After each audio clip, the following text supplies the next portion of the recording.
Thank you, ladies and gentlemen, for stopping by. I am Trey Ferg at your player coach.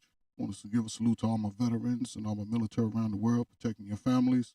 Hoping that you come back safe and be with us real soon. Without further ado, ladies and gentlemen, I welcome Trey Ferg at the player coach, ladies and gentlemen. I want to thank y'all for joining me. What's up, Hassan, man? Salute to you, man. Appreciate you, man. Haven't seen you in a long time. Hope I get to chop it up with you soon, man. Listen, man, I just want to jump on today because, you know, last night I was on a live salute to Freezy, man. No captivity, Raw B, say you like, man. You know, they brought up an interesting topic. Well, an incident that happened, uh, and I thought it was a very interesting topic because it's something that was very near and dear to me, to my heart.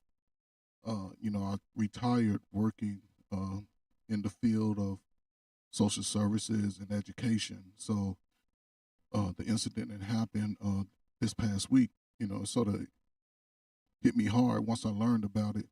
There was a big discussion last night, went on for several hours, and people were just trying to, I guess, mine it out and figure out what was going on with it, and you know, blame being passed back and forth.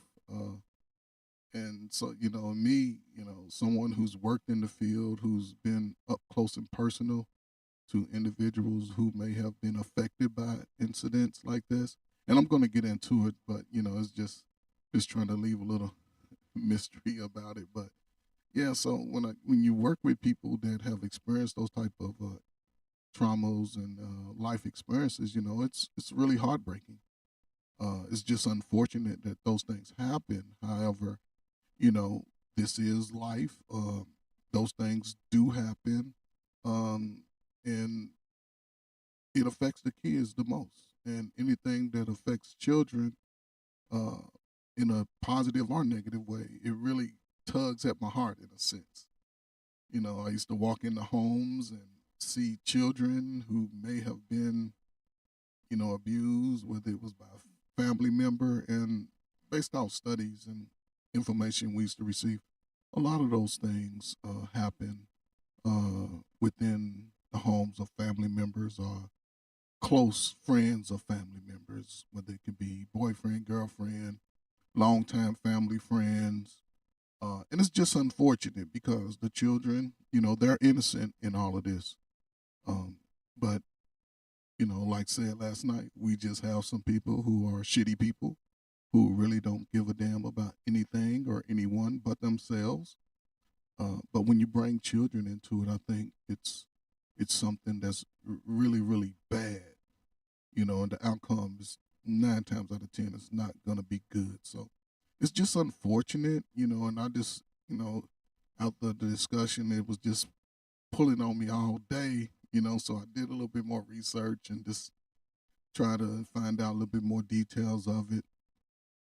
Because when you're on panels and you're trying to discuss it and really understand it, sometimes it's a little difficult because everybody's coming with it a lot of times with their feelings and their opinions about it. And sometimes the evidence speaks for itself. And sometimes the evidence doesn't speak for itself, meaning that what you may see on the surface may not really be the big picture. It may not be what it actually is. So I seem to be having a little lag. I'm not sure. It says my connection is excellent, but okay, so it seemed to catch up. But yeah, I saw a little lag in it. But what's up, A Dub, man? Appreciate you stopping by, man. Just appreciate it, man. Hit the like button for me, ladies and gentlemen. Yeah, while we at it, ladies and gentlemen, just hit the like, share, subscribe to Trey. To Coach Ferg, ladies and gentlemen, just hit the like, share, subscribe. I don't ask for much, but just stop by. Appreciate you, man. You don't gotta stay, but hey, I do it for fun. So I just appreciate anybody to stop by and just tune in. But yeah, so this topic, again, it just pulled on me. It's just something uh that bothers me, something that really, tugs in my heart. When I see it, well, I just celebrated my 50th year coaching, mentoring, and counseling this past year. My 50th year. and I just had my 57th birthday on the 8th of February. So since I was 7 years old, I've always been into sports. I played basketball, football, baseball. I didn't want to wrestle, didn't want to do anything like that. I had a brother. I couldn't see myself wrestling grown men, teenagers with tight underwear shorts on. It's just tighty whities that stretch and no little pocket in the front. But yeah, so I had a great childhood that I would see. I did little stupid stuff like we all do. My parents wasn't the best. Nobody has the best parents, but they were good to me and my brother and my five sisters. So again, it was seven of us, and they were pretty good to us. We didn't want for a lot. We didn't, have, I guess, a troubled life within the home. My father was an alcoholic. I speak about it all the time. But that doesn't mean he was a bad guy. He just dealt with his trauma his way. And he didn't really have trauma. A lot of that stuff was just self inflicted, but he was there in my life. Out of the 13, 14 years I played sports, he was there. He came to almost every game. I can probably count on one hand on the games he missed. And that was pretty much due to work. My mother would be there in every game. She would wash my football pants. She would boil them, actually, to get them clean. She would boil my football pants, which was interesting, so. But yeah, parents, didn't have a playbook. I had a lot of my friends grew up without a father in the home, but their moms were strong women, very respectful women, expected a lot of their children, didn't allow their children to just be running rampant in the neighborhood. It was a time when parents sort of looked out for each other's children. If I went over a friend's house and was doing probably some stuff I shouldn't have been doing, the word probably reached my home before I could get home. And that was a time when, everybody just sort of had a village concept, per se, regardless of what issues homes may have had and mothers may have had, with their children. It was pretty much a village concept. And that pretty much was the way it was, up until I was about 22, 21, 22. And I say it all the time, when crack started to come into the communities, I think around my senior year, a little bit after, things started to change. Parents started getting hooked on drugs. Children were sort of left to figure things out by themselves. Uh, it just wasn't a bad look. You could see the shift. I could see it into my early adult years. I can see the shift on the community sort of falling apart. A lot of good brothers were taken from us, caught up in the whole street life thing. And a lot of good mothers and sisters were, starting to get strung out on those heavy drugs. Everybody was smoking weed, but when people started getting introduced to heroin and crack, and I mean, heroin was a little bit before crack, and people did it, but it was still a small community of people that did it. And most people were still functioning drug addicts and functioning alcoholics. I mean, they could drink themselves to a stupor over the weekend, but Monday through Friday, they going to work. People would do their little drugs. I remember I saw my cousin, his older cousin, like 4 years. He was putting cocaine on his marijuana, but he worked every day. Dude ain't miss a job. Dude used to ride a skateboard to work. So, it was just a different time. No, it was still bad things around the country. But for the most part, people were trying to, to just make a better way. A lot of us understood that our condition was temporary. It wasn't a permanent lifestyle. A lot of us that grew up, well, people say we didn't have it bad just because I had my father, but Hell, would you rather have a father that's out there cussing you out half the time when he's drunk? So it's just, just what you have to deal with. Um, all of my friends, most of my friends, not all, but most of my friends, and when I had the most funds, I was going back to the projects. We had lived in the projects, I think, for about 1 or 2 years. I know it was at least one. And that's when I learned all of my skills. I learned how to skip a rock on water. I was like 5 and 6 or something like that. Learn how to skip a rock on water, climb trees, jump out of the swing, seesaw, monkey bars, learn how to play football and basketball, uh, learn how to play baseball, hand-eye coordination. We used to play games where we would catch junie bugs. That's those big green bugs about the size of a quarter. And we would catch them, and then we would tie little strings around their legs and let it, and we would call this walking the bug, just letting it fly around.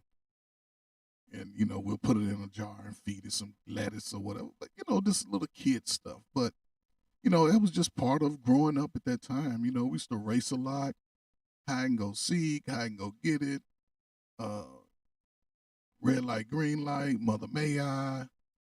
Just a lot of things that we did to sort of just build muscle, build hand-eye coordination. We used to walk the railroad tracks and see who could walk the track the longest. Uh, just so many things that we used to do. Most kids were not scared of anything. Most of us were not scared of anything. Unless it was a stranger. We really understood stranger danger. And when we got far enough away, we would start throwing rocks and bricks and bottles, whatever we could find, at that person who may have seemed a little weird, or what we call back in the day is pervertish. But yeah, but for the most part, parents wanted to be there for their children. A lot of mothers put their children first, and despite how they felt, but they put the children first. And so growing up in that experience did me a great service, because when I know what I was acting stupid, my parents got in my ass like they should have.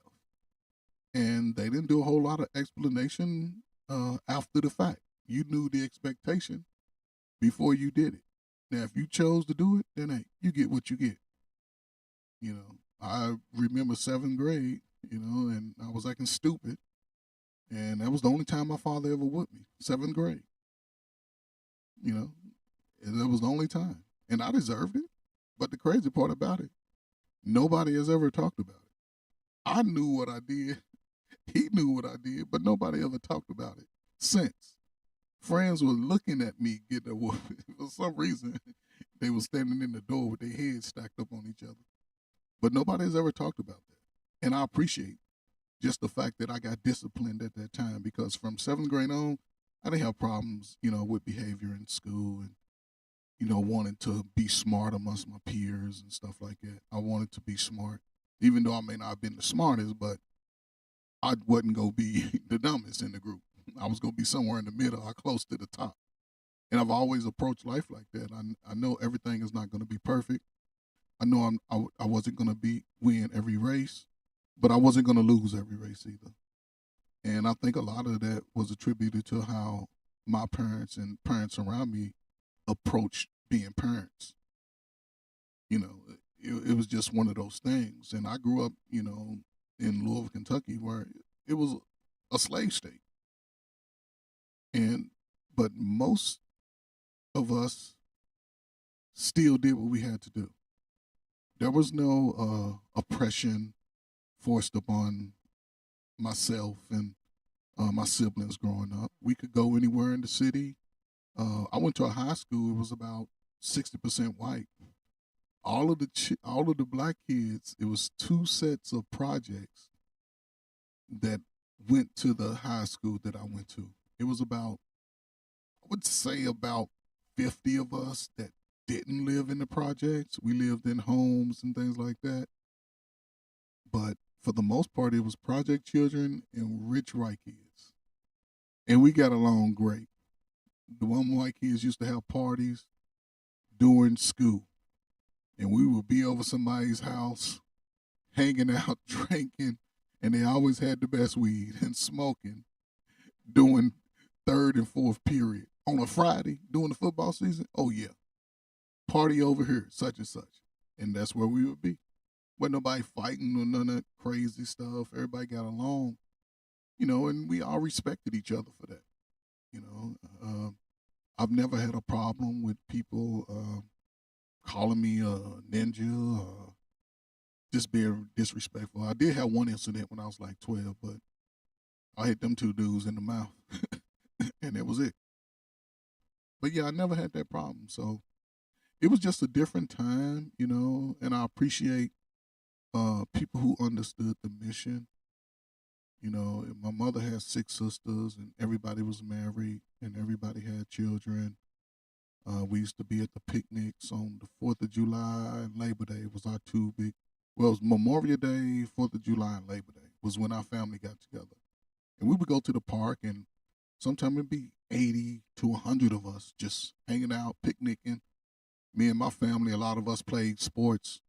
I think I was the only one that played football and basketball. My other cousins, me and my brother, but he wasn't as good as me. But he played though. He was decent. He played. He started, but he wasn't. And most of my other cousins just played basketball. And we would go to the park and we dominate the court all day. And as we've all gotten older and, had our own families, we haven't done that in years, but we still cool when we see each other. We still, dap each other up and everybody checking on each other, see how everybody's doing and see how everybody's, progressing in life, which something that I always took pride in. And I attribute a lot of that to just how I was raised by my parents and those residents that were in the community, a lot of the old ladies, in the community. I just appreciate that time. And then when I started working with young people, it gave me an even greater desire to just be more helpful and want to help those that were less fortunate than me. Because I felt like I had well, again, I was feeling as a kid, but I feel as an adult, but only to the people that are close to me that I love. But I believe that helped mold me to the person that I am today. What's up, our pain, man?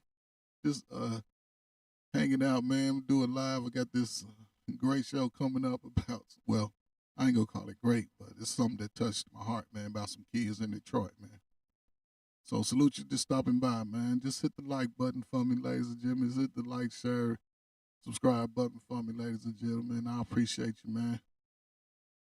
Everybody continue to have a great weekend. So again, hit the like, share, subscribe button for me, ladies and gentlemen. But yeah, so I developed a knack as a kid. I remember being about 12, 13, helping other kids learn how to catch the football, learn how to shoot the basketball. I remember that a lot. Them kids, they grown men now, and they tell me all the time, man, you used to help me and show me how to play basketball and throw the football, and a lot of those guys went on to play college ball. It's crazy. The basketball guys is, and listen, it's crazy because I'll never forget this. 7th grade, right? The high school that my father went to, they were recruiting me.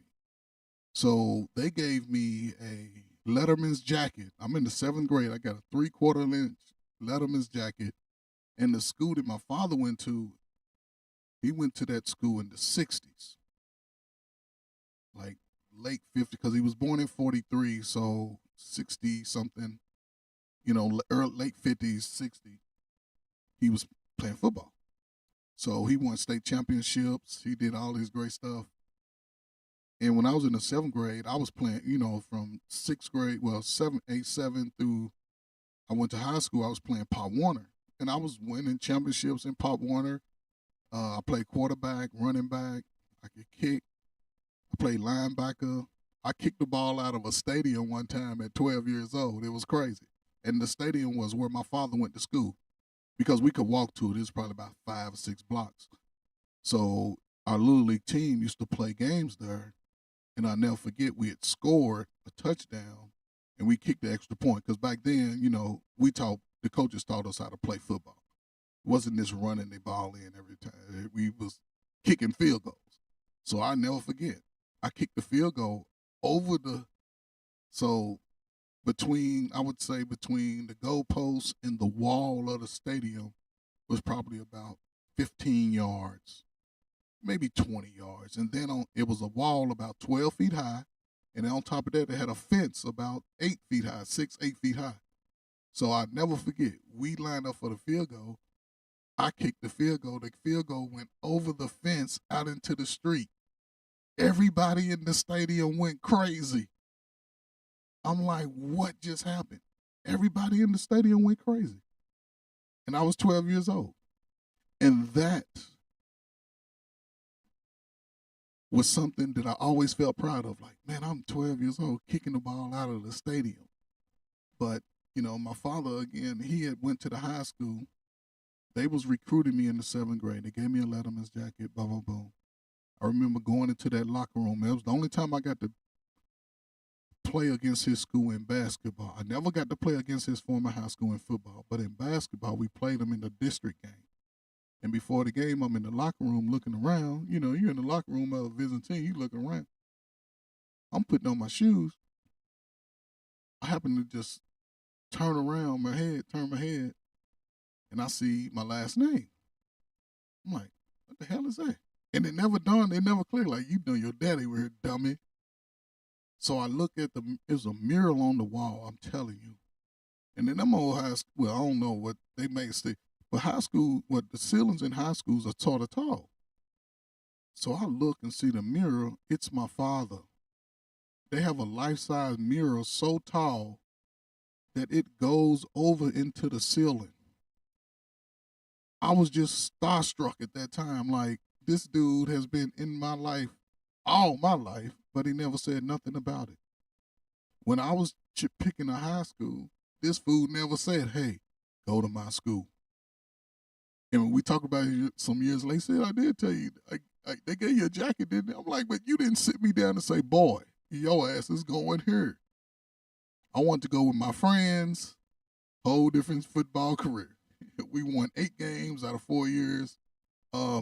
I was decent, I was all state my junior, senior year, all district linebacker my senior year. I had like 12 touchdowns. Like, my junior year I had like 940 yards. My senior year had like 1,003. But I ain't make no first or second team or nothing. I was all state. They gave me all state honors. So I was good. I don't even know if I made a team, but I was all state. And back then they used to give you certificates and stuff like that. And then I was invited to go play the All-Star game. But I had went to college like 2 weeks after I graduated high school. I went to a summer enrichment program. And I'm glad I did because it sort of brought me up to snuff on my reading levels and my math levels and my writing levels that I needed to be successful in college. So I'm so glad I did that. So, and when college started that next fall, everything was cool. I started regular college courses, did fairly well until I hurt my knee. I hurt my knee early. That's like, we're going to have to take your scholarship. I'm like, okay. So I did go another year. And then I was going into my 3rd year, and they was like, you need to take out a loan. I'm like, I ain't taking out no loan. It was only $1,100, and I don't know why I didn't do it. But I just didn't take out a loan, so I just dropped out and found myself working. 6 months into working, I'm like, this shit ain't going to work for me.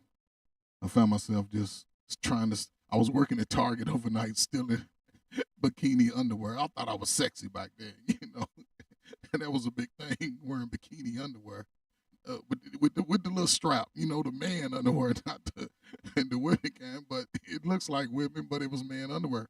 I think it was Fruit of the Loom used to sell them. But yeah, I thought I was sexy. So, but I saw myself doing. I'm like, hell no, this ain't for me. So, then I built swimming pools for a summer. That was cool. In-ground swimming pools. That was very interesting.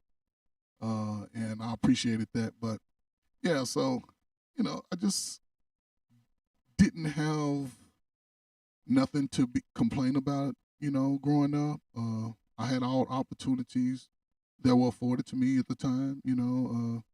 Like I said, my parents wasn't perfect, but we didn't want for anything. My mom, she was a great woman, could cook. She'd be on us. Once we all turned teenagers, my mama didn't clean or nothing. She ain't never cleaned. She did cook though. She's like, "This is my kitchen. I'm cooking," and I never met a woman that could cook like her. My wife is very close, but my wife, we laugh about it all the time. She's still struggling with the dough. My mother, she could hook it all up, bake whatever you needed, pot roast, chili, fry some fish. I don't know, whatever. Make a good breakfast. So it was just a family of love and life. Again, it was just something that I appreciated. So after last night, just to get back on topic, you know, when it comes to youth, well, I'll break it down from young adults to adolescents, youth, children, babies. That can always tug on my heart. If something is done to those individuals, that's something that I really get passionate about, and I'll stand on it. And when it comes to people who do harm to them, hey, I think that they always should get the fullest extent of the law. It doesn't matter what their excuses are for doing it to those children. It doesn't matter to me. I think children are the most precious thing in the world because guess what? We all got a chance to be a child, regardless of how good or how bad we say our lives were. We got a chance to become adults. Some of us are still trying to be children. Some of us are still hurt from our childhood, but you got a chance to be a child, though. You got a chance to be here. So, again, man. So, after being on the live last night, I started doing a little bit more research, and I'm like, something don't seem right about this whole story. It just doesn't. I can't see. And I'm gonna show the video in a second, but I just can't see any parent not loving their child to an extent to where, regardless of any condition, that the child will be, uh, not, the child won't be protected. I believe every parent, regardless of how they feel, will protect their child if conditions require. What's up, Stanley, man? Salute to you, man. Thank you for stopping by, man. Hit the like, share, subscribe button for me, ladies and gentlemen. Hit the like, share, subscribe for me. Salute, man. Just hanging out, man. I don't fight too much on my channel, man. But I appreciate you, Hassan, Marriage and Politics, Brother Arpay, man. I appreciate y'all, man, for real. So just thank y'all for stopping by, man. So yeah, it just tugs at me a lot when I hear, when I see things like adults who harm young people, man. It just bothers me. Or put them in positions to be harmed. Neglect is big in our community. I believe that's more so than abuse. And abuse and neglect, sometimes they can go side by side because if somebody's abusing you, they're neglecting you. And if they're neglecting you, they're abusing you because according to the law, neglect is a form of abuse. And there can be physical neglect, mental neglect. You just isolate your kids and don't let them have no interactions with you or others. That's mental neglect. Physical neglect, hey, you just don't allow them to do anything. So this story came out of Detroit. And again, my favorite generation, I like to call it out. And it's just the time frame when I look at the ages of the adults. It's just the time that they grew up in. It was a very troubled time in our community. That's when I always connect the devastation of our community sort of going down. I was young man. I was in my early 20s. I went to the Gulf War, saw how other countries live. I saw how, it was pretty much children come first. And when I come back home, I started to see the devastation. When I would come home from uh, Texas, I used to drive 15 hours to Kentucky. I would split it up, stop overnight, come start out the next day. So I'd always get there like the middle of the day, which was cool.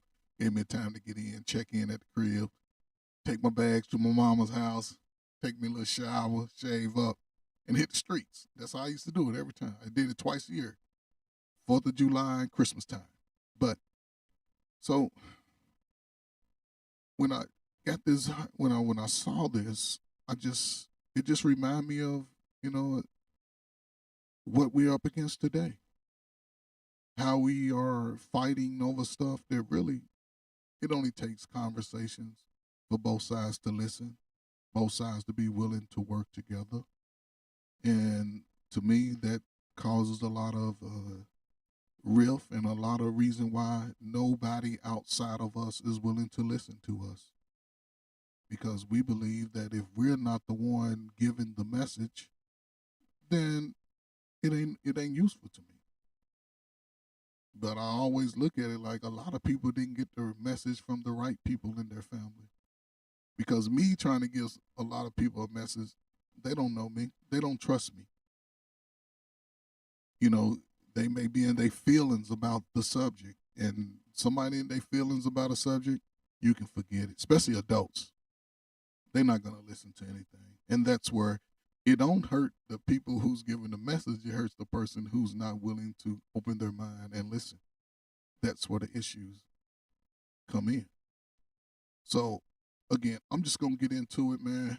I got some great videos, man. I'm just going to walk through the videos and just let you make your decisions. It's unfortunate that this is where we are. So let me just bring up the screen. Okay, so we have here a mother and a father. A mother and a father. This guy and this woman here, I would say early 30s, early to mid 30s. I would say that early to mid 30s. His hair looks well taken care of. Her hair looks like it's had some issues over a little bit of time. And it's just unfortunate, because when we hear about stories like this, especially where when it involves children. She's a mother. She's had, I believe, 3 children by him. He was in a relationship with her, of course, for some years. And he moved on for whatever reason they broke up. He's moved on. She, at some point, lost her home, wherever she was staying. And I don't know if they ever lived together. I assume they did, since they had children. But who knows today? People just be in a relationship, but ain't in a relationship. Oh, so the mother's 29. Okay, so so the mother's 29, close to 30. She's my second generation. And again, you can just sort of see some of the caption. It says, what's that? Tiana Williams. Let me go back and bring it up. Tiana Williams, 29-year-old Detroit mother, is devastated after losing her 2 young children, Darnell Jr. and Amelia, who died after, let me delete this, who died after spending the night in a van in a casino parking lot. Okay, so it's Detroit. This happened maybe a week ago. It's Detroit. Everybody know it's cold everywhere in the Midwest. It's cold throughout the country. Temperatures can reach 0 and below. 32 degrees is freezing. Everything after that is just cold as hell. So I don't care how you look at it. What's up, Cheapo? Appreciate you dropping by. Appreciate you just stop dropping by, hanging out for a second. Just talking about this little incident that happened in Detroit, what I'm saying, which is devastating. So stuff like it just pulls on me. So I just have to just talk about it just so I can get it out my system. So you see who's two of her children passed after spending the night in a van in a casino parking lot. Williams, who is homeless, kept the vehicle running overnight to keep her children warm. Now, she kept the vehicle running overnight. So that means she had at least had some gas in the car. And you can turn on the heat. You can do all of those things, living in a van. Now, you would think that it's only her and her children living in this van. However, let me keep reading. But by morning, the car had run out of gas and the battery had died. Of course, if it runs out of gas, it's going to stop. The ignition and everything is still on, so it's just draining the battery. Just like you don't have to turn the car on, but if you leave the ignition on, it's going to drain the battery. It wasn't until she tried to wake her 9-year-old son, Darnell Jr., that she realized he had already passed. When she saw stuff coming out of his mouth, she rushed both children to the hospital, but they were later pronounced dead. Police are investigating while hypothermia is expected. Williams mentioned she was told carbon monoxide could have been involved. Now, carbon monoxide, I would say, is involved probably 2%. 2%. Because, again, remember, she was parked in a casino parking lot. All parking lots in the public sector are pretty much ventilated, meaning it's not like your own home garage where when you shut the garage door, you shut your house door, the exhaust doesn't have anywhere to go. But in a big commercial parking lot, it's always ventilated. You're going to see where you pull up to the back wall, it might be 4, 5, 6 feet between the wall and the ceiling. Even if you have to go to some parking lots where there's a tunnel, that tunnel allows air to get into the space. So it's not a closed-in space. So carbon monoxide, no. But again, police don't rule anything out. They don't rule anything out because she's kept the car running before. Now, she kept the car running overnight. Now, I don't know how many people are mothers. I would think most mothers who say they love their children love their children. Now, she's been homeless. And she wasn't homeless. Well, let me say this. She has been homeless since October in Detroit. Since October. Now, has a chronic history of being homeless. Over the last 3 to 4 years, she's been homeless at least 2 to 3 times. But this time, she was also living with her mother. So let me go down a little bit more. This is the video with the father. Now, listen to what he say. Then we gonna read. Then we gonna read the caption, right? So let's listen. Right now, we're going to turn to our other big story of the night. A father speaking to us tonight after learning 2 of his kids died from exposure to the cold in a casino parking lot. Now you say the news said exposure to the cold. And you see the mother sitting with her sister. So apparently she was homeless and she couldn't go over a family member's house. But you see her sister there now after all this has happened. Why she wasn't able to go there to her sister's prior to this. She could have slept on the floor. It doesn't matter. But here we go. Yesterday, 7 News Detroit reporter Darren Cunningham spoke to the mother of those 2 kids about the tragic situation.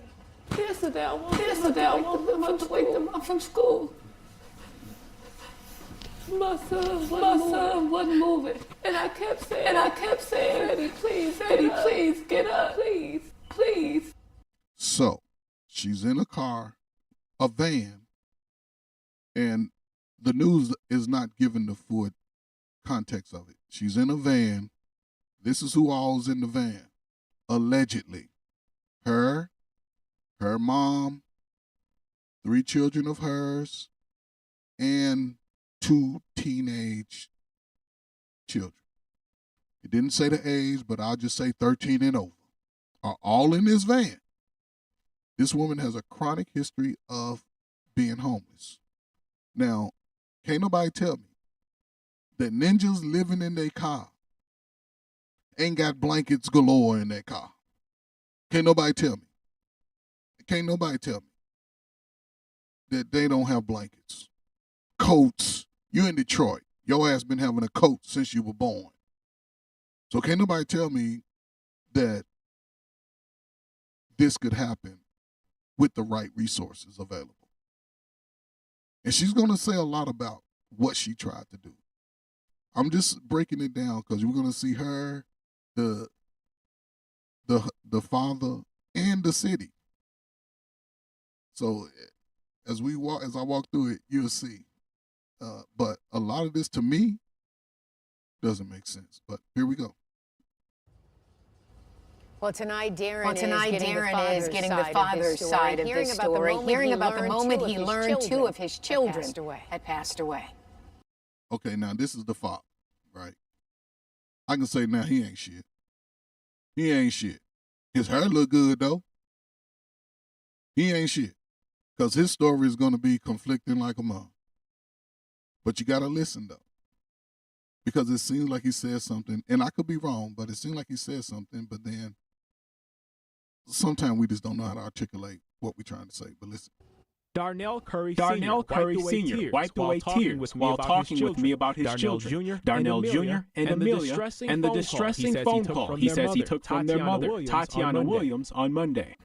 Now, she already gave him a distress phone call. She gave him a distress phone call. So that's something within itself. She called you distressed about your children. You done moved on. You living with another woman. I went to the gym. I went to the gym as soon as I got. I went to the damn gym. Okay, your ass can't get your children, but you got time to go to the gym. Makes no fucking sense. On the treadmill. Saying, can I make it to the hospital? Make it to the hospital right now. They hoping it was a sick joke, but it wasn't. According to Detroit, 9-year-old Darnell Jr. and two. Now you see the parking lot. See what I was saying? Most casino parking lots, when they're in the city, they go up. And they shelter. Casino parking lots, 9 times out of 10 are sheltered, unless you're on the very, very top level. So there's ventilation. Very unlikely that carbon monoxide could play a factor in this. Very unlikely. Because if the car's backed in, all the carbon monoxide is going out, even if it's pulled in. It's too much open area, it's too many places where the carbon monoxide could leave. So, here we go. 2-year-old Amelia died while sleeping in a vehicle at the Hollywood Casino. Now, you heard what they said. 2-year-old and 9-year-old. 2-year-old and 9-year-old. So 2 children died. Casino at Greektown Parking Garage. Investigators say the cause appears to be hypothermia. Hypothermia.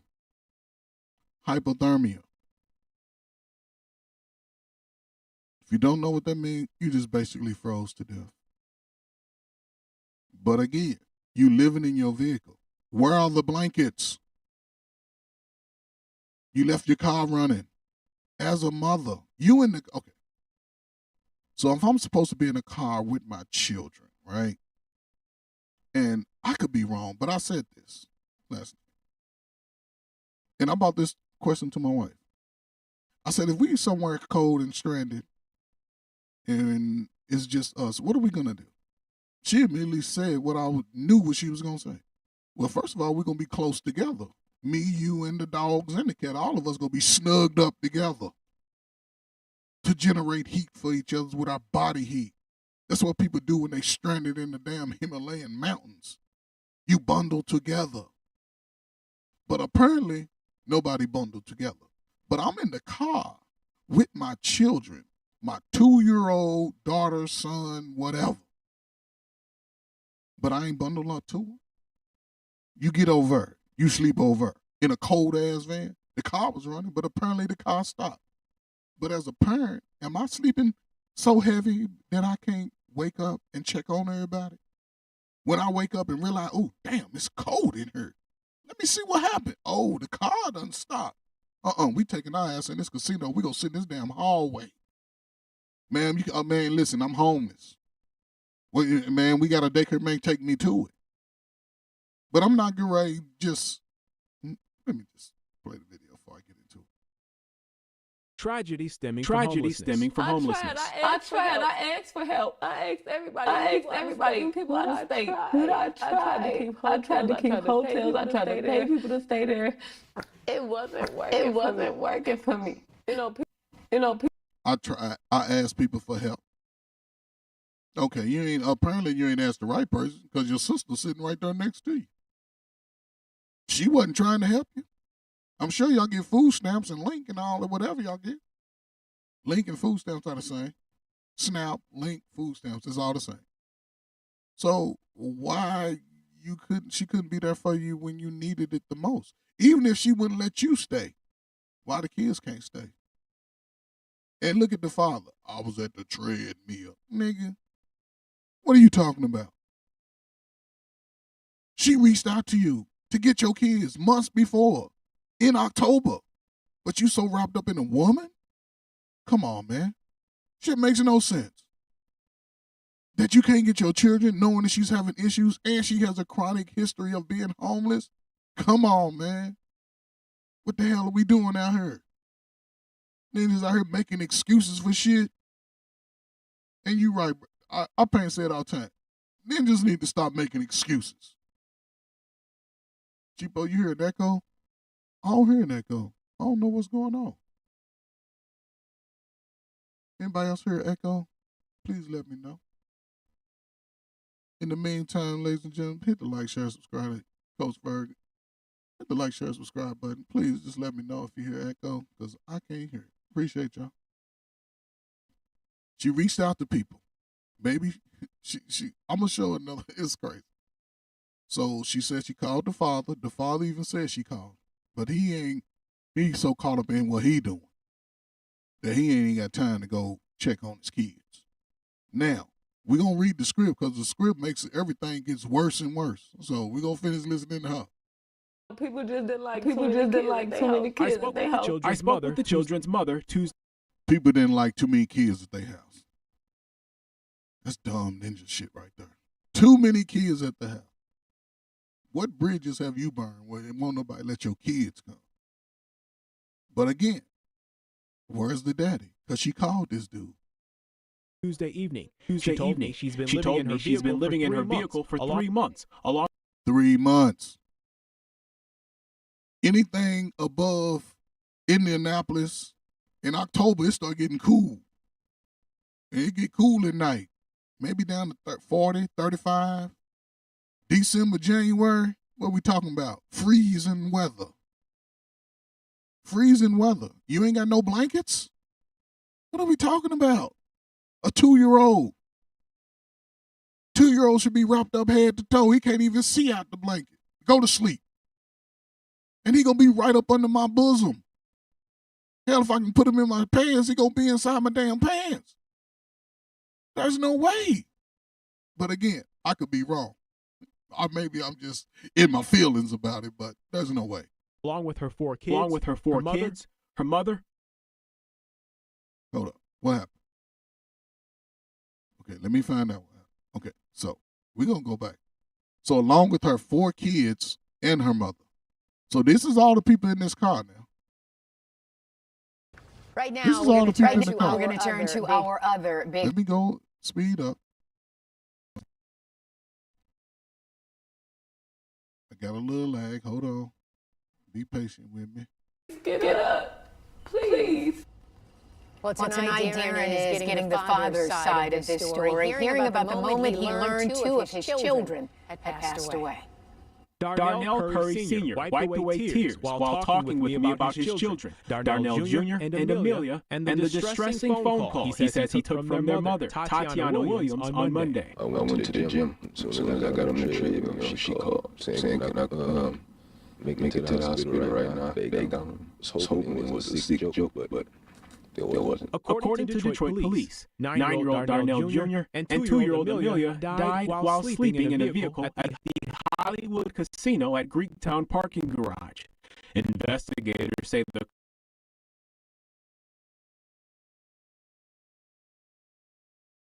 Hollywood Casino at Greektown parking garage. Investigators say the cause appears to be hypothermia, a tragedy stemming from homelessness. I tried. I asked for help.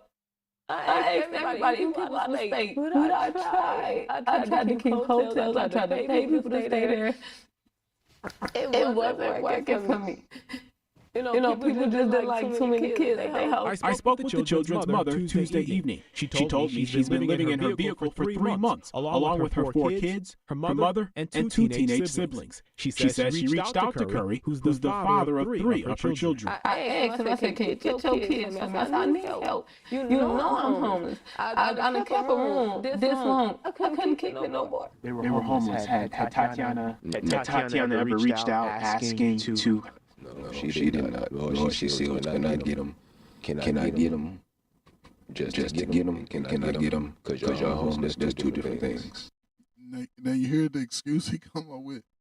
Can I get him just to get him, or can I get him because you're homeless? It doesn't matter. If you got an opportunity to get them, get them. She's letting you know that it's overwhelming. She can't handle it. But see, he was caught up in his new woman. And I guess he was staying with her and other people or whatever, but apparently she didn't care about him that much because she didn't let the children come.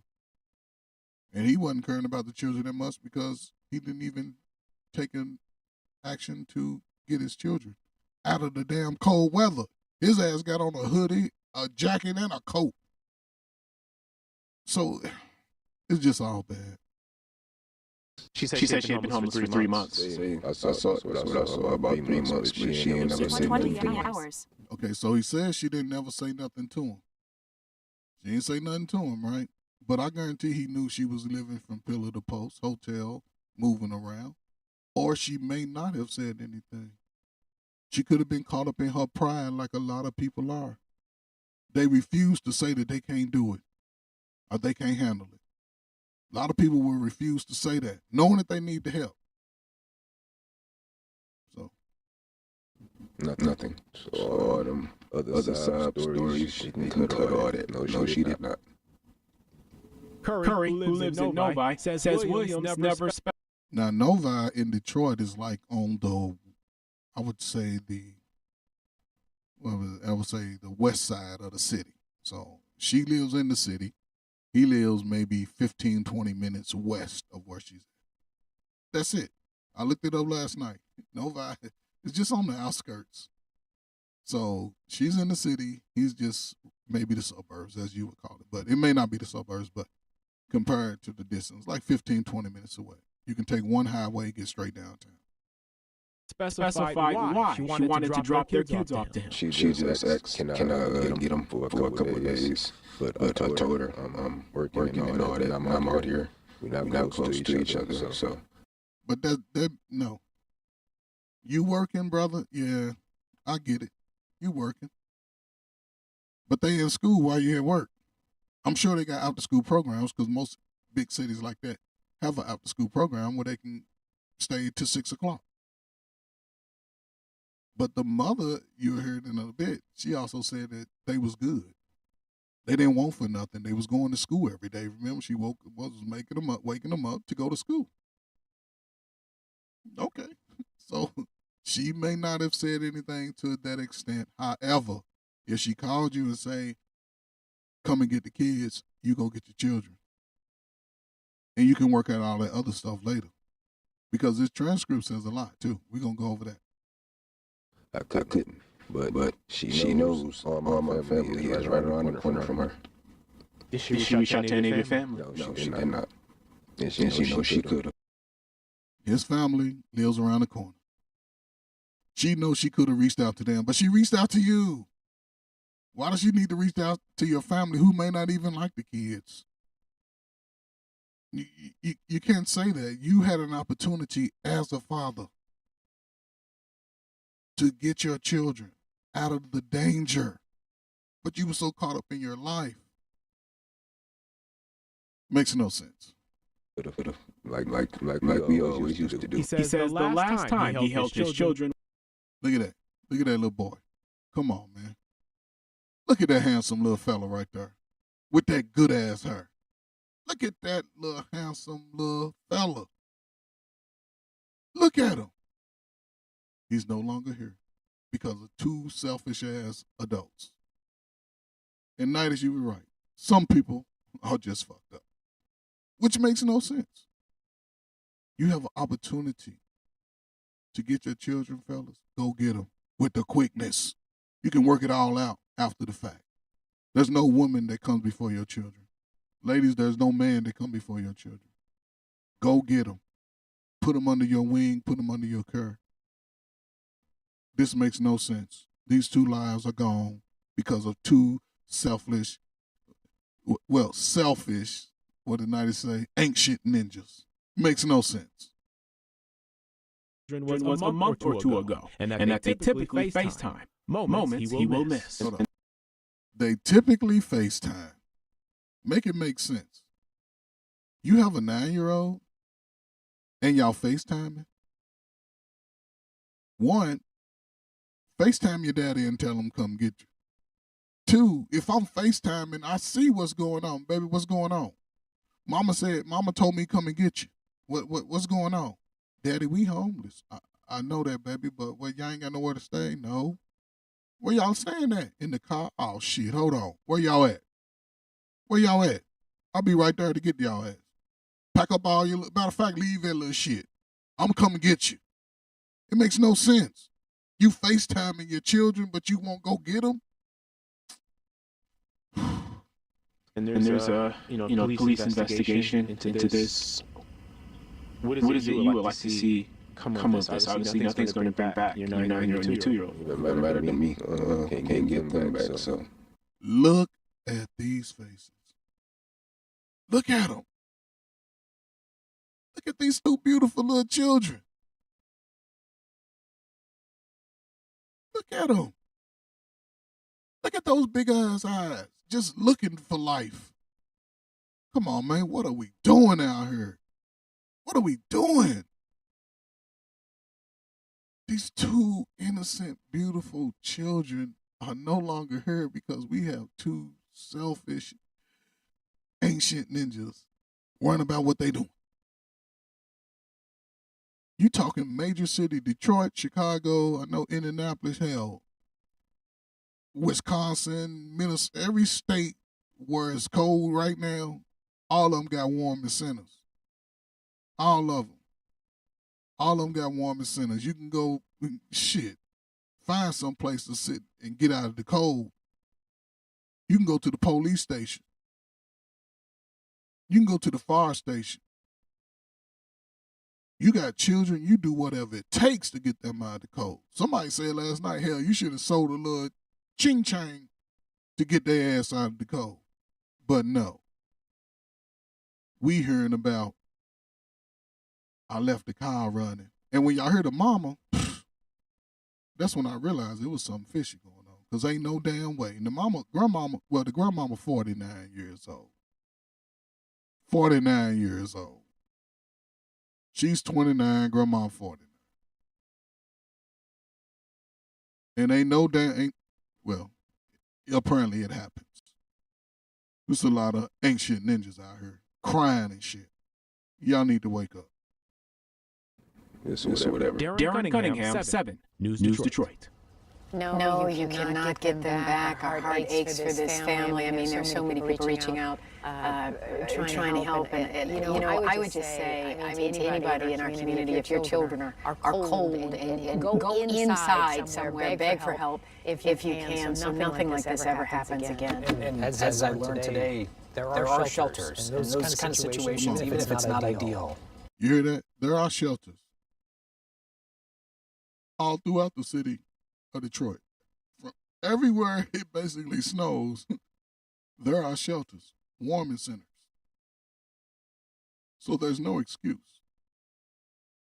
Shelters are your best policy at that moment. Shelters, there are churches, there are people who will take you in. And I know she says she asked for help, so we are not blaming the mother because this is absolute heartache. But I'm speaking to anybody else out there. If you're in this situation, please go beg for help. Go knock on a church door. They will let you in before they let you.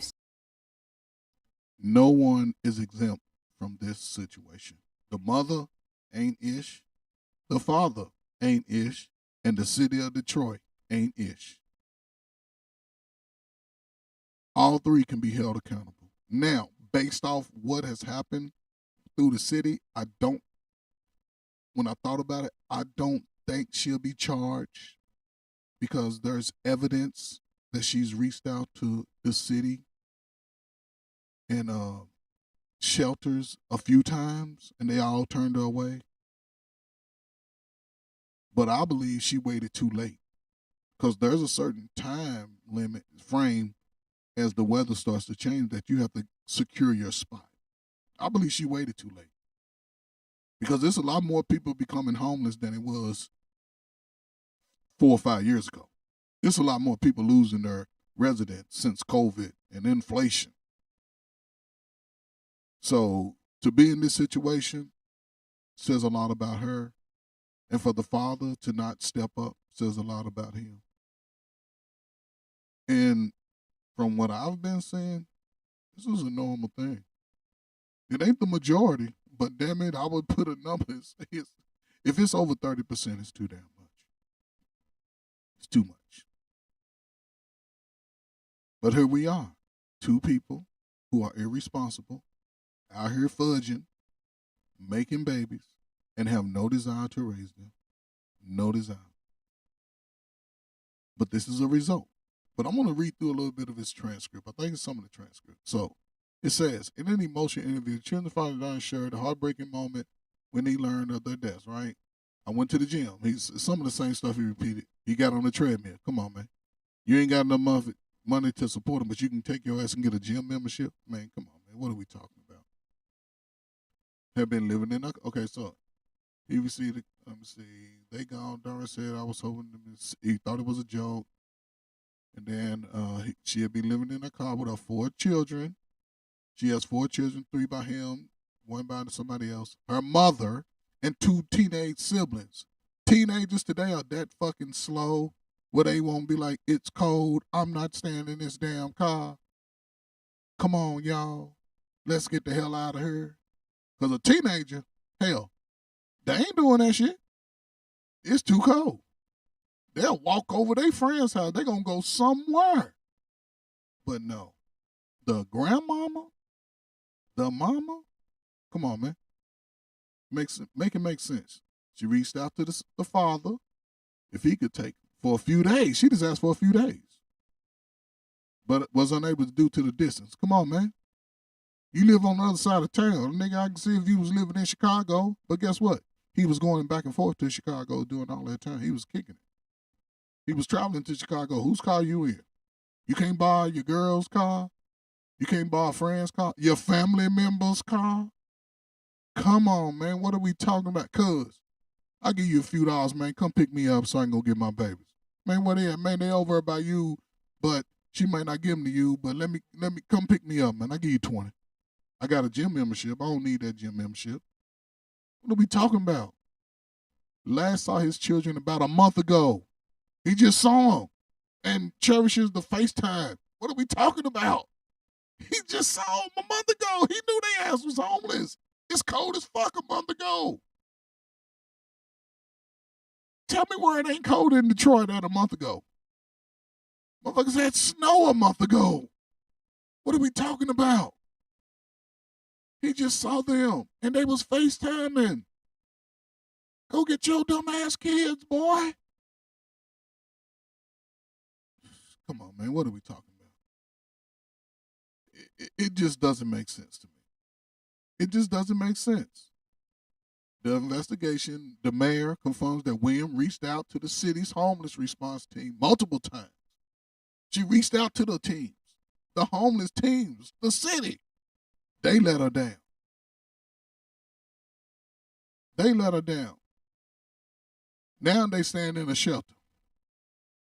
After the kids are gone, now they're in the shelter. Make that shit make sense. Make it make sense. Now they're in a damn shelter. It doesn't make sense. The mama ain't shit, the daddy ain't shit, and the city ain't shit. If this is what they doing to single sisters out there with children, y'all better figure this shit out. Y'all better figure it out. Because this could be a snowball effect. But however, if you're homeless, it's different being homeless when the weather's nice than in the fall and the winter. They make announcements on the news. They make announcements. So at least go see your children. Get them in a safe place. Fathers, if the mother call you, I don't care if you hate her guts. Get your ass to get your babies. Because you can make all kinds of assumptions after they not here. But if she calls you in the act, go get your babies. I don't give a damn if you and your babies got to sleep in a cardboard box together. Go get them. But you got a gym membership. You on the treadmill. You traveling back and forth to Chicago. Come on, man. What are we talking about? What are we talking about? It makes no sense. So I don't understand it. I don't know what's going on. But this is where we are. It just doesn't make sense to me. So that's the end of this video. There was a video where they talked to the mom. I'm going to bring this video up. Here we have the mom here with her sister at her sister's house. You can see the little bar. Black folks sure love to drink, though. We would have a bar on your ass. We would definitely have a bar. But it makes no sense to me. It makes no sense. These tears, I ain't really caught up in the tears. I ain't really, even the sister ain't crying. She like, man, my ass been out here in the streets. It makes no sense to me. So I never would understand situations like this. I don't. I would never understand. Because the only ones that are really going to be traumatized are those remaining children. They're the ones that's going to be traumatized. So, I don't know, man. I don't know. Like I said last night, man, I'm going to stand on it. A lot of this shit sounds fishy. It just doesn't add up just based off what I've seen in the evidence. You're at a hotel, a casino parking lot. They have security in every casino in a warm car riding around every 5 and 6 minutes of the parking lot. So if you look and see a car that has steamed windows and it's running, you don't see anybody in the front seat. You're not going to investigate. You're not doing your job. What's going on over here? It's a van. It's running. I don't see nobody in the front seat. What is it? What's going on? It makes no sense. Now you got children that die of basically frostbite. So that means they had to be in the cold-ass car for a very long time. That you can't tell me if I'm in... Come on, man. I sleep next to my wife, shit down there every 20 minutes. I'm waking up looking out the corner of my eye just to see if she's there. If I don't see her move, if I see her in the same position, I might just reach over and put my hand on her side like, okay, she breathing? Yeah, she good. We're talking about kids. We're talking about children. Hell, when I coach football, the kids can't even leave my sight. You go to the restroom, go somebody with you. What are we talking about? I'm checking in. Hey, look, Ron, you okay over there? You good? Yeah, I'm good. Okay, good. Hey, such and such. You know, but we're talking about babies who are outside. But you're in a casino parking lot. I think it was her birthday, too. So can anybody tell me her ass and her mama then take their funky asses in that goddamn casino all night, turning up, getting free drinks. Can't tell me. Your shit run out of gas. Probably she knew she ain't had no gas in the motherfucker. Oh, we ain't gonna be in there long. Come out 4 hours later. What are we talking about? It makes no sense. But that ain't the case, though. I said they went into the casino, but that ain't the case. It's crazy. So here we go. We're going to listen to her with her sister giving some more crocodile tears. Everybody don't even know I worship the ground and kids walk though. The 20. No, you didn't. That's the first lie. Because if you worship the ground, guess what? You would have did what it took to get them in a warm place. So stop it. 9-year-old mother of the two kids that likely froze to death Monday in the parking structure of the Hollywood Casino. Now look at you. See that nice little sun? See that little sunny's hotel? See how it's nice and the weather's nice? You know, the sun is shining. So what are we talking about? Maybe I asked the wrong people. Maybe I asked the wrong people. Who'd you ask? I know you called the city. The city let you down. You called your baby daddy. I'm sure you did. You asked your sister. You already said, people saying this to me, you can't have too many children. See, again, my favorite generation, y'all asses don't love no fucking children. Because what y'all say and what y'all do is two different things. Most of y'all don't even like y'all ugly ass kids. And that's because they look like the father. You saw the little boy and the little baby look just like the daddy. You don't give a damn about that if he break your heart. What are we talking about? Stop playing games. Give these kids a chance. Somebody gave y'all the ugly asses a chance to live. Give the kids a chance. What are we talking about? It makes no sense. The sisters in a warm, ugly ass green wall apartment, man, y'all sleep on the damn floor. When the kids get up and go to school, I'm going to get out here and try to hustle something so I can keep it moving. The only thing I did wrong. Tatiana, remembering how many... That was the only thing I did wrong. What are we... Come on, man. Why do you do this? This makes no sense. You did a whole lot of things wrong. One, you've been homeless several times. So you're doing a whole lot of shit reckless out here. F them kids is what they do, not what they say. How many times she reached out for a place to live? She asked the father of the two kids that died. He has excuse every time he's working, they can't come where he's living. He live with a dick. He's working. They can't come where he's living. Now she was going to say he lived with what? He living with a woman that don't give a damn about him or his kids. It's what he can do for her. Come on, man. You could have got your kids and got all the resources. Yeah, female and the parents and them don't want kids. He's living with a woman and they living with her parents. This nigga, as 90 said, ain't shit. He ain't shit. But you had 3 babies by him. You knew he wasn't shit when you was with him.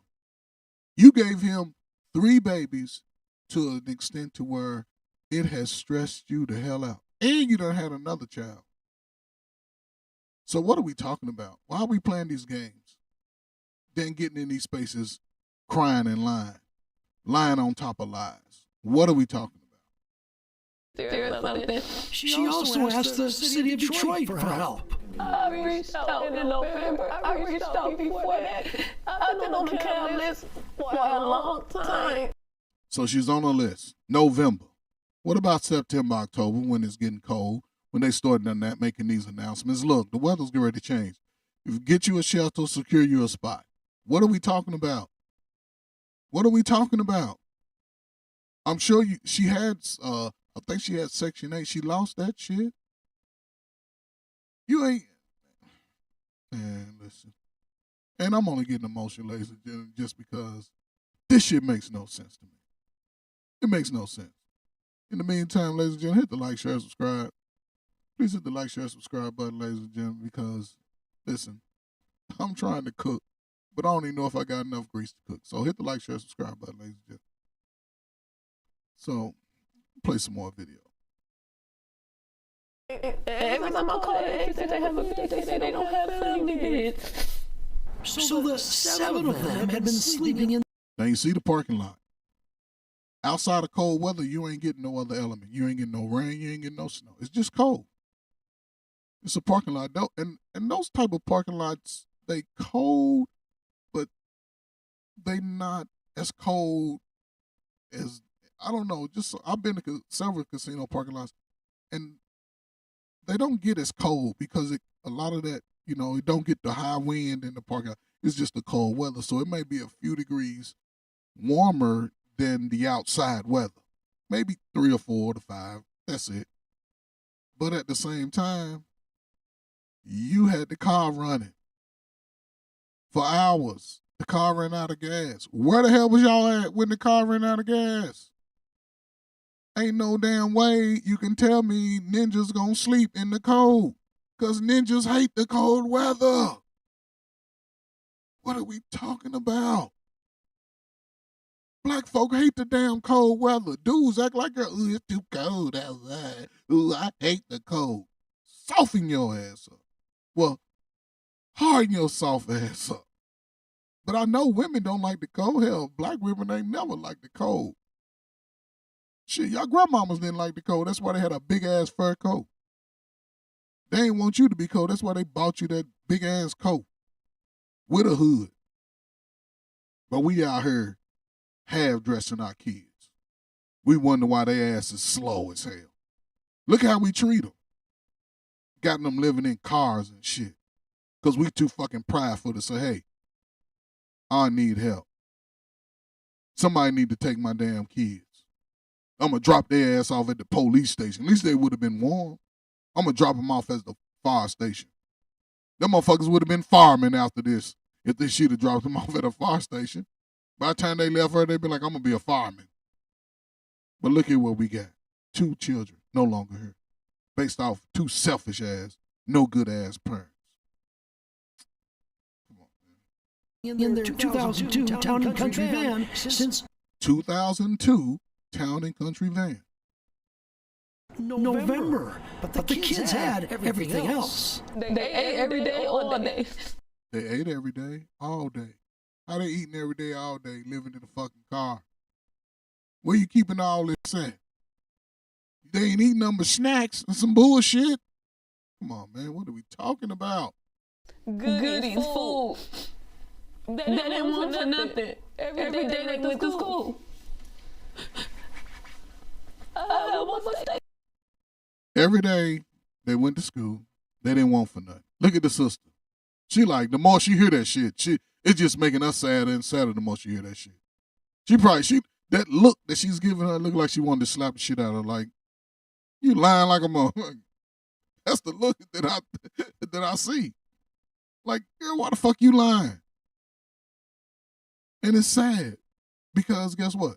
She won't hold her accountable. She won't.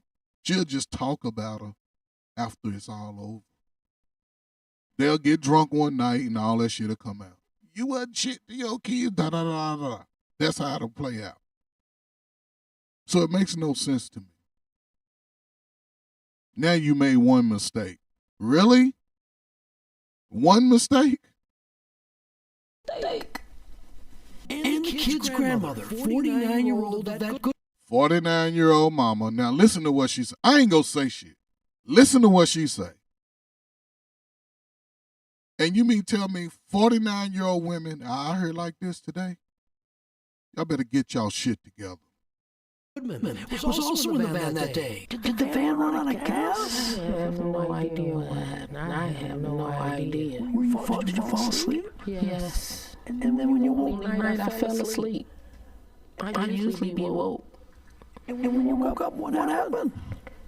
My grandson wasn't moving. The GoFundMe account has been set up to help the family. That's one of the reasons we did. Listen to the grandmama. Listen to her. Let me go back.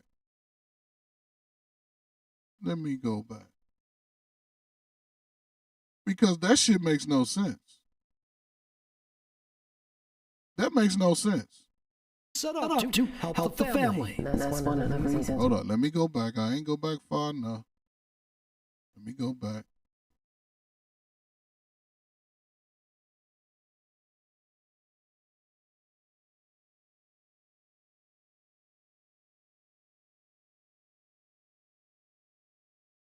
I'll go right here. I have a mistake. And the kid's grandmother, 49-year-old Yvette Goodman, was also in the van that day. Did the van run out of gas? I have no idea what happened. I have no idea. How in the hell you don't know what happened? You're a 49-year-old grandmama. This is not your fucking first go-around. You are sitting up there talking about you don't know what happened. And believe me, white folk know how to ask the right questions. He's just letting her hang herself. Did the van run out of gas? I don't know. Come on, man, really? You a grandmama. You ain't love them kids either. Y'all living in a van. You ain't got no blankets. The whole van should have just been filled with blankets. What are we talking about? Your ass talk about you stay up every night, but this night, you fell asleep and didn't wake up? Black women hate the damn cold weather. What are we talking about? It can be 45 degrees. They go put on their damn trench fur coat, trench leather coat to stay warm. You in a van with your small children and your babies, your grandbabies. A 2-year-old. And you didn't give them a blanket? You didn't put them up against your little musty ass to keep them warm? What are we doing out here, folks? And we arguing about men and women? Come on, man. Salute to the fucking crack era. Because all this is a result of the crack era. Heroin era, whatever you want to call it. Whatever you want to call it. This ain't nothing but a result of that shit. And this is what are we getting? A 49-year-old grandmama talking about she don't know what happened. All the nights, rest of the week, rest of the month, her ass is up late. This night she fall asleep and don't even wake up at all to check on nobody. You slept through the cold. Come on, man. Make it make sense. It doesn't make sense to me. Didn't nobody know when the car went off? To me, it's all a lie. The father ain't shit. The mother ain't shit. The grandmama ain't shit. The city of Detroit ain't shit. But now they get all the resources after the babies are gone. Her ass look like she ate. She don't look cold today. What are we talking about? You couldn't go over your daughter's house before the babies got deleted in the cold? Frostbite. Hypothermia. They froze to death. What are we talking about? The babies. And it just so happened to be the guys, 2 of the guys, baby. Not the other kids, just 2 of his. But come on, grandmama. I did. Did you fall asleep? Yes. And then when you woke up, I fell asleep. I usually be woke. And when you woke up, what happened? The only night I fell asleep, I'm usually woke. What are we talking about? This shit is dumb as hell to me. There's no way. Listen, I'm a military guy, right? And one thing about the military, they give you an understanding about all this cold weather and hypothermia because they give you cold weather gear. When I was in basic training, we used to do PT every morning. Right? One day it was probably about 35 degrees. Cold. It's cold. Because in the military, you typically do PT in a T-shirt, some shorts, little socks, jogging shoes. That's it. You ain't got nothing, your dog tags. That's it. And it was about 35 degrees. So we all got together one day and said, everybody, we had our platoon, which is about 30 to 40, I'm not quite sure. But then you got our whole It was like 3-4 platoons, and we got a building of about 200 people. So we done all got together and said, hey, we gonna come outside in our sweatsuits today. Did they give you a sweatsuit? Everybody like, yeah, it's cold outside. We young man, teenagers. So we fell out in formation in our sweatsuit, a top and bottom. The drill sergeant and the senior drill sergeant, they outside in T-shirts and shorts. We couldn't even get in formation. If y'all don't get y'all knucklehead asses back in there and take that shit off, I'm going to smoke you. And then nobody won't get smoked because it wasn't nothing but maybe 2 hours of straight exercise. Guess what? We all dropped our little ragged ass heads and we walked back up in that building, took that shit off, came back outside, freezing, shaking. By the time we started doing our little exercise and went to, yeah, you was good and warm, you was good. You went in, took your little shower, came back out, and then you got scolded. If I ever see that shit again without us giving y'all that directive, all y'all gonna get it. So for the rest of the time, and this was in July, I'm up in Fort Dix, New Jersey, where it get cool. Come on, man. Now we talking about 2 adults living with children in a van, and niggas can't tell me that they ain't have enough blankets. Can't tell me, because they would have used everything they could. Even if you just threw your whole pile of clothes and shit. You had the car running, so it was a little warm at that time. Then you realize, oh, the damn car done cut off. It's cold. I can't leave my babies out here. To me, what I believe, which I could be wrong, that mama and grandmama took their ass into that casino, left them kids in that car. They was in there all night. They came back out, and them babies was gone. That's my assumption. I could be totally wrong, but you can't tell me you got a fucking 49-year-old woman, a 29-year-old woman who's been chronically homeless. The grandmama talking about she slept through the night. I'm usually up all night. Really? Your ass was in that casino getting turned up.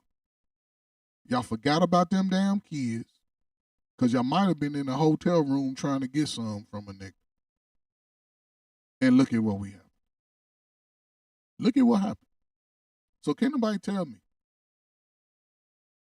that they didn't know? I don't believe that shit. The grandmama ain't even crying. She knows she lying. And the news reporter, did the car run out of gas?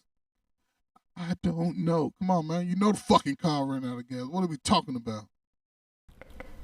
My grandson wasn't moving. The GoFundMe account has been set up to help the family. That's one of the reasons we did set the GoFundMe up so she can have, so she will be able to have housing for herself and the children, her other remaining children. We'll put a link to the GoFundMe account on our website, fox2detroit.com. That's all I want to do is sleep somewhere safe. In Detroit, Charlie Langton, Fox 2 News. Everybody. So what are we talking about here, man? What are we talking about? A lot of this shit just don't make sense. What's up, Next Level, man? Lady in the Void, man. I appreciate y'all stopping by, man. Appreciate y'all for real. Appreciate y'all stopping by, man. Just hit the like, share, subscribe button for me, ladies and gentlemen. Just hit the like, share, subscribe button for me. Yeah, Next Level. I'm just going over this video Freezy was showing, man. It's crazy, man. It's something that just, just tugs on me, man. When you talk about 2 beautiful babies, man, the babies were so pretty, man. It just makes me sad, man. Thank you, man. Just thank y'all for stopping by, though. So, when I see stuff like this, I always remove my feelings from it. Because if I was in it with my feelings, I would say let them burn. Let everybody burn. Everybody's at fault. And it's sad. How the 2 kids, they no longer here, but the adults ain't got hypothermia. Who would sleep in a van or a car anywhere with their children and not have their children close to them? I can see if you was in a hotel, you get 2 beds, okay, you sleep over her, but you ain't gonna sleep close to the door. You sleep over close to the window. What are we talking about? 49 years old and 29. They are not kids. Ain't nobody fucking young. They was fucking young when they was fucking. But that still didn't give them no excuse because the mama allowed all that shit. She came up with 3 babies. Well, 4. 3 by the guy who ain't shit. But he got some nice locks, though. Somebody doing, that costs money to let somebody do your locks, twisters, whatever. You got a treadmill. Hold up, you going to the gym, that means you got a gym membership on the treadmill when you got the car. You FaceTiming your babies. You just talked to them a month ago. She called you prior to that. Come and get your kids. Now I'm FaceTiming them. Hey, baby, what's going on? My 9-year-old. 9-year-olds know every damn thing. Daddy, we homeless. For real, where y'all at? Can you come and get me? I'm on my way. Fucking catch an Uber, whatever. You hang out with your buddy smoking that bullshit, man, drop me off. Take me over here for a minute, man. I'll buy you a bag. What are we talking about? This shit makes no sense. Everybody is at fault with this shit. Everybody. She's on here with these crocodile ass tears. He got crocodile ass tears. The city acknowledged that they didn't help her. That probably would be her saving grace. The fact that the city didn't help her. And they've already admitted it. That would be her saving grace. The children wasn't with the father, so they're going to go by who's in primary custody.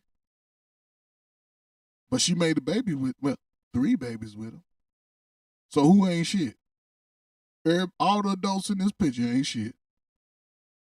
So it makes no sense. The children had nothing to do with their reckless behavior. But this is where we are. This is the majority of us out here doing this dumb shit.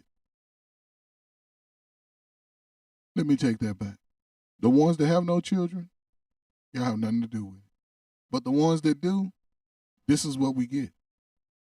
Then everybody make excuses. I didn't grow up with a daddy. I didn't grow up with a mama. It doesn't fucking matter. You know the right thing to do, but will you do it? Will you do it? Then you want to come on here and cry about it. Now you want to GoFundMe. Your ass should have had a GoFundMe when you was homeless. Letting people know I'm homeless. This motherfuckers do that shit all day.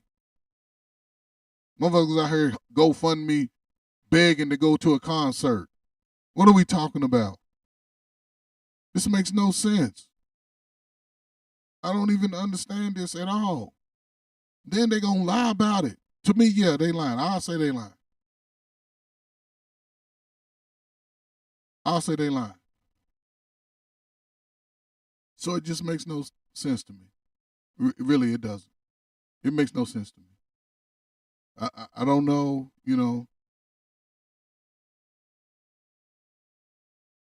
going forward, I'm not taking no excuses from nobody. I try not to choose sides. I just try to deal with the information that's there. And if that shit sounds fishy, I'm just going to say what it is. Black people, we claim to love our children so much. However, our children are suffering the most. However, our children are reading at the lowest levels. Our children are the most overweight, most illiterate, most depressed. So what are we talking about? Can't nobody get along, but we still fucking. What are we talking about? Ain't no good man, ain't no good woman, but we still fucking. What are we talking about? It makes no sense to me. It makes no sense. Listen, I just appreciate y'all stepping by. Lady in the Void, Next Level. My man Stanley the Rock. Who else? Hassan, El Cheapo. Hey, man, I appreciate y'all, man. Our Pain. Hey, like I said, man, I don't do too much fighting on my channel. You know, it's my first live of 2025, actually. You know, I don't know, man. You know, life is good to me right now. Well, it's been good to me for a while, but I just appreciate everything within my own life. I appreciate the work that I've put in to help those that are less fortunate. You know, I've been blessed a lot of ways just by, you know, going that route. You know, my life wasn't perfect. I haven't been perfect. I made a lot of dumbass decisions. Oh, what's up, A-Dub? Yeah, salute to you too, man. You know, but one thing I do understand about it, life, it's a continuous cycle. It's a continuous cycle.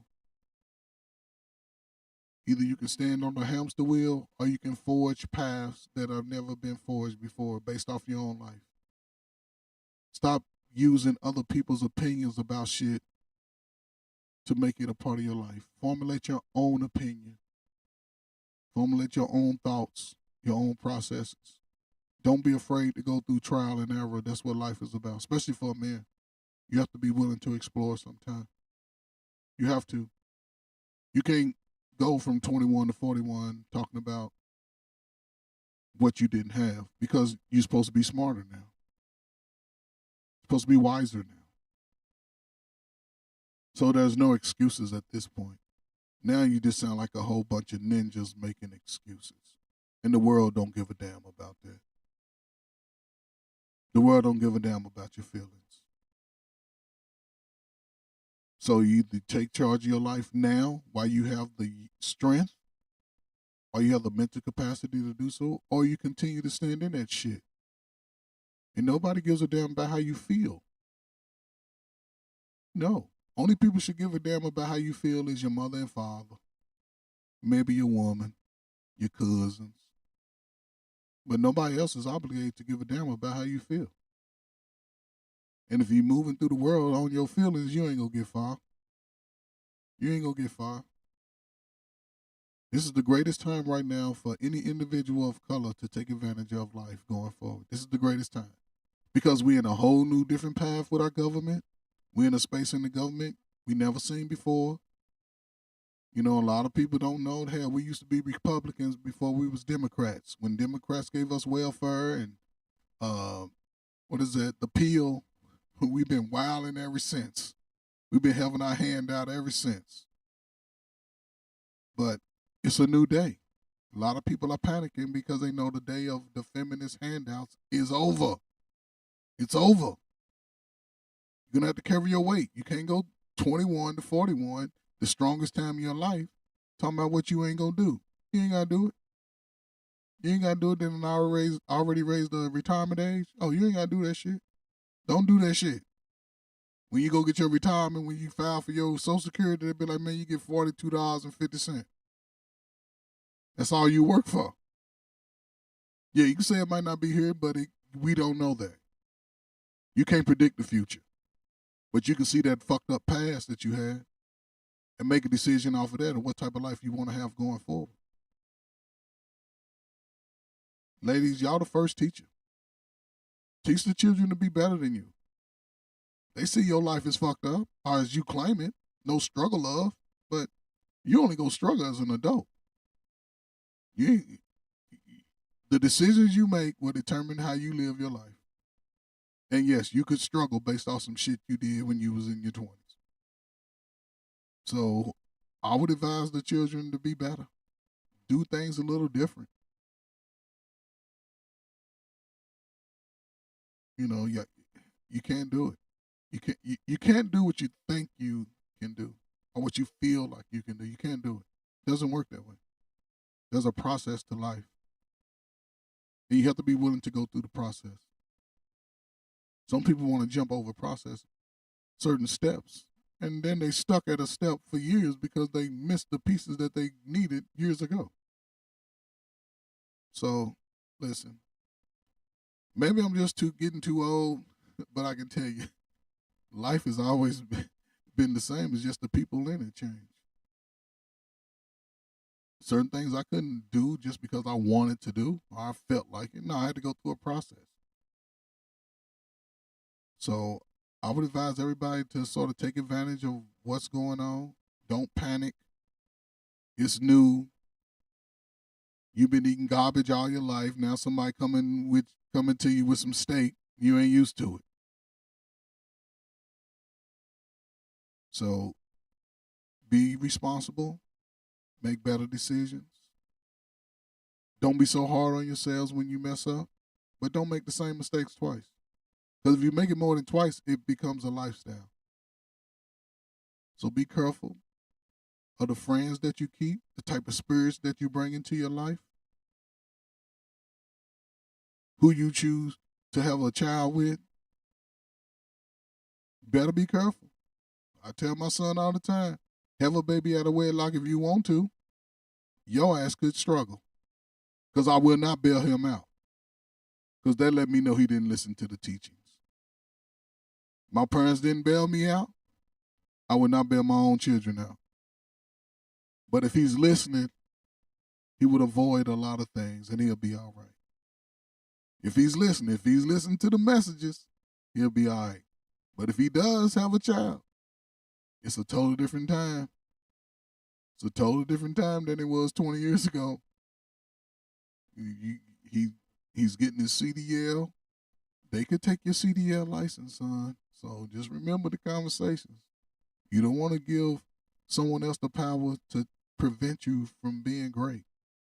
So listen, I'm going to get out of here, man. Hey, Dub, I appreciate y'all, man. Again, Next Level, Lady Navarre, Hassan, my man Stanley. Who else is that? El Cheapo. Listen, I appreciate our pain. I appreciate y'all stopping by, man. This story, just touched me. It was near and dear to me. And I just wanted to speak about it, man, just to get it off my chest, man, so I can sleep better tonight. Because it kept me up last night. Like, man, I can't believe that this has happened. But yeah, we got to protect our children, man. Give our children a chance to grow up to be better than us, man. Life is about what you make it right now. So salute to everybody, man. Y'all get out here, man. Don't give up. Don't give up on yourself. Don't give up on your children, man. Let's be better, man. This is a great opportunity, man. So again, man, I appreciate everybody coming by, man. 2025, we here. Shout out to all the Aquarius gang, man. We gonna do it till the wheels fall off, man. And listen, man, I appreciate everybody, man. So again, man, thank y'all. And I'm Coach Ferg. And I appreciate y'all coming by, man. Salute. So I'm out.